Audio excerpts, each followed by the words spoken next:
Viewers, welcome to my YouTube channel English knowledge 77। আজকে আমরা আলোচনা করব ক্লাস 12 এর থার্ড সেমিস্টারের সিলেবাস সম্পর্কে। অর্থাৎ সিলেবাসে কি আছে, 40 মার্কের যে এমসিকিউ, সেই এমসিকিউ আমাদের কি কি পড়তে হবে, সেই বিষয়গুলো কিন্তু ভালোভাবে জানতে হবে। যদি সঠিকভাবে সিলেবাস সম্পর্কে জ্ঞান না থাকে, তাহলে প্রিপারেশনও কিন্তু স্ট্রং হবে না। তাহলে জেনে নিই আমরা আজকের ভিডিওতে যে কিভাবে আমরা প্রিপারেশন নেব এবং কি সিলেবাসের উপর কোন টপিকসের উপর জোর দেব, কোন টপিকসটা আমি কিভাবে পড়ব।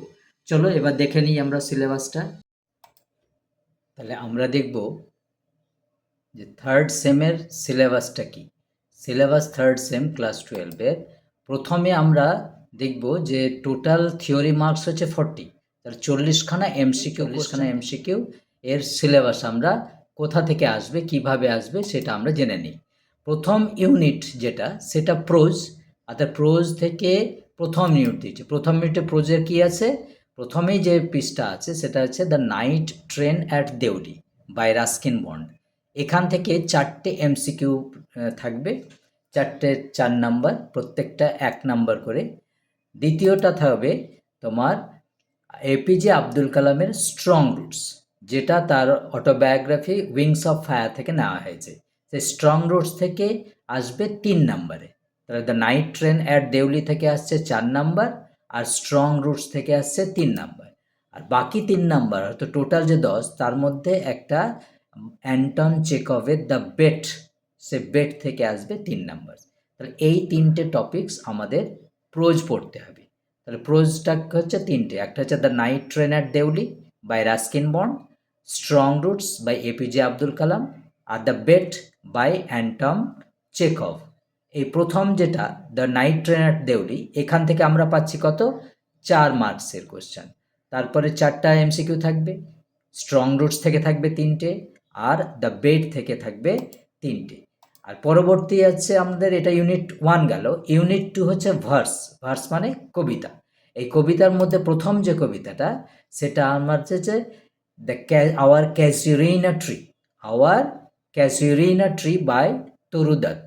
এখান থেকে থাকবে 5 নাম্বার। আর একটা কবিতা যেটা হচ্ছে লর্ড আলফ্রেড লর্ড টেনিসনের ইউলিসিস, ইউলিসিস থেকে 5 মার্কস। তাহলে 5 + 5 10 মার্কস হচ্ছে ভার্স থেকে, কবিতা থেকে।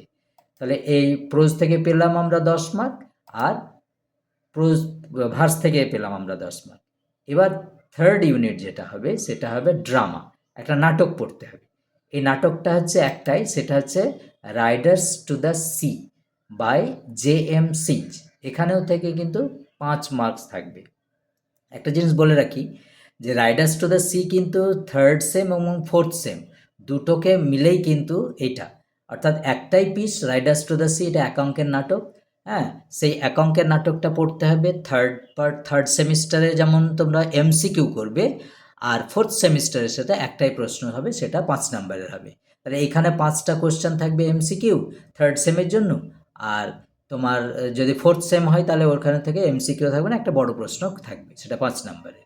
এটা হচ্ছে ইউনিট 3 ড্রামা থেকে। তাহলে 5 নাম্বার পাচ্ছি আমরা ড্রামা থেকে। তারপরের পিস যেটা, সেটা হচ্ছে ইউনিট 4, যেটা টেক্সচুয়াল গ্রামার। গ্রামার পোর্শনে থাকবে আমাদের 5 নাম্বার, আর সেই 5 নাম্বারে টেক্সচুয়াল, অর্থাৎ টেক্সচুয়াল থাকবে টেক্সট, আমরা যে টেক্সটটা পড়ছি, এবং সে কোন টেক্সট থেকে থাকবে। টেক্সচুয়াল গ্রামার বলতে ইউনিট 1 এবং ইউনিট 2, এই ইউনিট 1 ইউনিট 2 থেকে থাকবে, অর্থাৎ কবিতা এবং গদ্য, গদ্য পদ্য এই দুটো থেকে থাকবে, অর্থাৎ প্রোজ অ্যান্ড ভার্স। তারপরে ধরো এই যে টেক্সচুয়াল গ্রামারে কি কি থাকবে, একটা সিলেবাস যেমন সিনথেসিস, সিনথেসিসের বাক্য গঠন। স্প্লিটিং, যেমন গঠন করব আমি জোড়া লাগাবো, তেমনি ভাঙতেও হবে। তাহলে স্প্লিট মানে ভাঙা, কিসে, সিম্পল সেন্টেন্সে। আবার change of narration, correction of errors, এইগুলো থেকে টোটাল টপিকস, এইগুলো থেকে 5 নাম্বার থাকবে। তারপরে আমরা দেখছি ইউনিট 4 গেলে ইউনিট 5 একটা আনসিন প্যাসেজ থাকবে, রিডিং কম্প্রিহেনশন। সে আনসিন প্যাসেজে থাকবে 10 মার্ক। এই আনসিন প্যাসেজের মধ্যেও আবার গ্রামাটিক্যাল 5 থাকবে, আর 5 থাকবে general MCQ based on reading comprehension. তাহলে আনসিন প্যাসেজ থেকে, এই আনসিন প্যাসেজে তাহলে টোটাল ইউনিটটা আমরা দেখে নিতে পারি যে unit 1 plus unit 2, unit 3, unit 4, unit 5, এতে কত হলো। তাহলে ইউনিট 1-এ আমরা পাচ্ছি 10, ইউনিট 1-এ 10 মার্কস, আর এই 10 মার্কসটা যেটা, সেই 10 মার্কসটা কি, প্রথম passage the night train at Deoli সেখান থেকে 4, তারপর বাকি দুটো 3 3, তাহলে 4 প্যাটার্ন হচ্ছে 4 3 3 নে 10। আবার ইকুয়ালি ভার্সে কিন্তু এখানে দুটো যেহেতু কবিতা, সুতরাং 5 + 5। আবার ইউনিট 3 যেটা আমি বললাম, সেই ইউনিট 3 থেকে থাকছে 10টা, অর্থাৎ কবিতা থেকে এবং প্রোজ পোয়েট্রি, আর ড্রামা থেকে 5 নাম্বার থাকছে, ড্রামার 5 নাম্বার, আর তোমার কম্প্রিহেনশনে থাকবে 5 5 করে 10 নাম্বার। তাহলে এইখানে 5 ড্রামা 5 গ্রামার, আবার 5 কম্প্রিহেনশনে যে 5 এবং 5 + 10, তাহলে টোটাল আমাদের 40 নাম্বার। এই বেসিসে আমাদেরকে প্রিপারেশন নিতে হবে। ওকে, থ্যাংক ইউ। তাহলে ভিউয়ার্স, আমরা সিলেবাস সম্পর্কে, থার্ড সেমিস্টারের সিলেবাস সম্পর্কে একটা আইডিয়া পেয়ে গেলাম। এই হিসাবে আমরা প্রিপারেশন নেব। বেশ, ভিডিওটা যদি ভালো লেগে থাকে তাহলে প্রচুর প্রচুর শেয়ার করো, কমেন্ট করো, আর যাতে আমি আরও ভালো ভিডিও বানাতে পারি। আর সাবস্ক্রাইব করো, নতুন ভিডিও যদি ছাড়ি তাহলে সেটা তুমি নোটিফিকেশান পেয়ে যাবে। ঠিক আছে, থ্যাংক ইউ অল।